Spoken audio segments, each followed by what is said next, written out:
안녕하세요. 주식 투자 레터 이현학입니다. 어제 미 시장의 반등을 놓고서 시장은 이렇게 해석을 하죠. 위험 자산을 시장이 선호하기 시작했다. 근데 달러 인덱스는 꺾이지 않았어요. 사실은 아직까지 안전 자산에 대한 자금 쏠림 현상은 진행되고 있음에도 불구하고 어제 나스닥이가 굉장히 의미 있는 반등을 보여줬습니다. 우리 24시 차트에서 항상 이 그물망 상단을 뚫지 못하고 검은 선이죠. 움직이다가 그물망 상단을 안착하는 흐름을 보여줬어요. 다음 주에 발표되는 CPI 지수에 대한 약간의 기대감이 살아나는 듯한 느낌, 그런 걸 느낄 수 있었고요. 시장에서 8.7%를 예상하고 있는데 그거보다 아래 단계로 나왔을 경우에는 시장에서의 기대치가 큰 폭으로 확대될 수 있죠. 인플레이션이 정점을 지났다는 신호로 시장이 판단할 수도 있기 때문에 다음 주까지 좀 기다려볼 필요가 있다고 말씀을 드리면서, 국내 시장 오늘 반등이 나왔는데요. 선물 지수로 반등 이후에 횡보하는 흐름을 계속 보여줍니다. 반등 이후에 계속 횡보하는 그런 흐름을 보여주고 있는 상황이고요.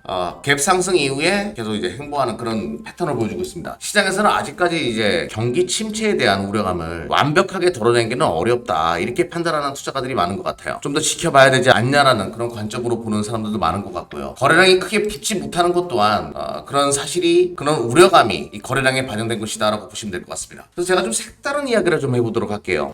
지금 시장에서 이제 우려하고 있는 것은 장기 침체에 대한 우려감이잖아요. 리세션이 계속 다가오는 부분에 대한 그 우려감, 이게 큰 거거든요. 경기 침체 우려감. 그러면 경기 침체 우려감은 어디서 발생했냐? 인플레이션의 고착화에서 발생한 것이다 라고 제가 계속 이야기를 드리는데요. 인플레이션이 고착화되면 경기 침체는 당연히 불가피하게 다가올 수밖에 없는 거고, 또 하나 이제 공급망의 해소 문제는 쉽게 해소되는 문제가 아니라는 거죠. 공급망의 해소 문제, 어떤 제조업에 있어가지고 공급망의 해소 문제는 그 물건의 가격을 올리는 것이니까 이 문제가 완벽하게 해결되기까지는 시간이 걸릴 것이다, 이런 논리가 붙는 건데요. 코로나 때문에 발생한 거 우리가 좀 한번 생각을 해봐야 돼요. 코로나 때문에 발생한 건 재화 용역의 교역이 제대로 이루어지지 않았다. 근데 재화 같은 경우에는 물건이다 보니까 어떤 물류라고 봐야 되겠죠. 수출입이 당연히 진행될 수밖에 없는 구조였고, 용역은 인간의 노동력은 외국인 노동자 생각하면 됩니다. 요거는 당연히 훼손이 발생할 수밖에 없었죠. 어떤 물건을 만드는 데 필요한 그런 노동력의 부재.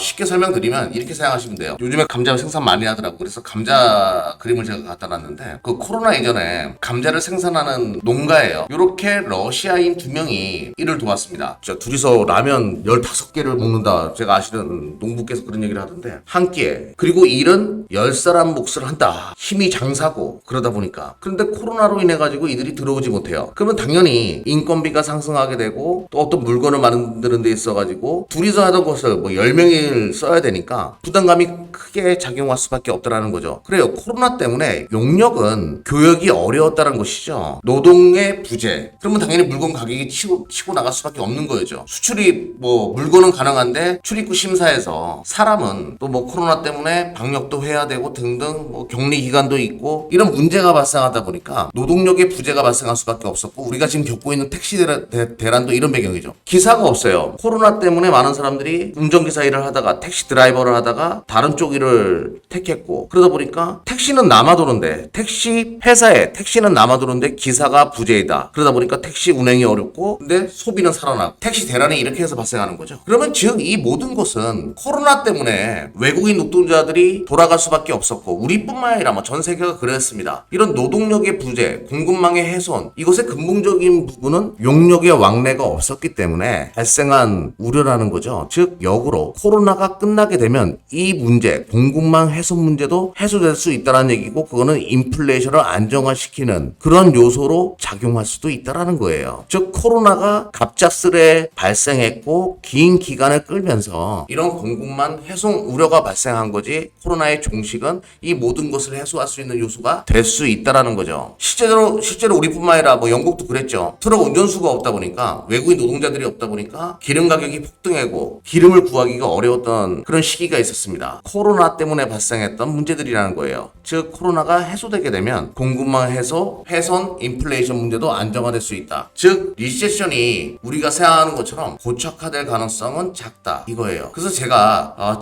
경기 침체에 대한 우려감들을 시장에서 많이 이야기하는데, 좀 다르게 해석해보면 이것 또한 해소될 수 있는 악재라고 말씀드리면서 오늘 방송은 여기까지 진행하도록 하겠습니다.